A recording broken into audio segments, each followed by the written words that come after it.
দিলাই তিনিআলিত আৰক্ষীৰ ব্যাপক তালাচী বাছৰ পৰা যাত্ৰী নামাই শাৰী পতাই পৰিচয় পত্ৰ পৰীক্ষা শুক্ৰবাৰে ৰাতিপুৱাৰ পৰা অসম নাগালেণ্ড সীমান্তৰ কাৰ্বি আংলং জিলাৰ দিলাই তিনিআলিত সমাগত স্বাধীনতা দিৱসৰ প্ৰতি লক্ষ্য ৰাখি আৰম্ভ হৈছে আৰক্ষীৰ নিশ্চিত তালাচী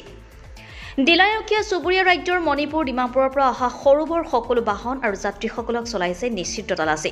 স্বাধীনতা দিৱসৰ পূৰ্বে যাতে কোনো ধৰণৰ কোটাঘাতমূলক ঘটনা সংঘটিত নহয় তাৰ বাবে জিলা আৰক্ষীৰ শীৰ্ষ মহলৰ নিৰ্দেশমৰ্মে এই তালাচী অভিযান আৰম্ভ কৰা হৈছে অভিযানটোৰ নেতৃত্ব দিছে দিলাই থানাৰ ওসি আকাশ গগৈ আৰু থানা ষ্টাফৰ সহযোগত স্বাধীনতা দিৱসলৈকে এই তালাচী অভিযান চলিব বুলি জানি পৰা গৈছে আজি চুবুৰীয়া ৰাজ্যখনৰ পৰা কাৰ্বি আংলঙলৈ প্ৰৱেশ কৰা বাহনৰ যাত্ৰীসকলক বাহনৰ পৰা নমাই তন্নকৈ পৰীক্ষা কৰাৰ লগতে যাত্ৰীসকলৰ পৰিচয় পত্ৰও পৰীক্ষা কৰে আৰক্ষীয়ে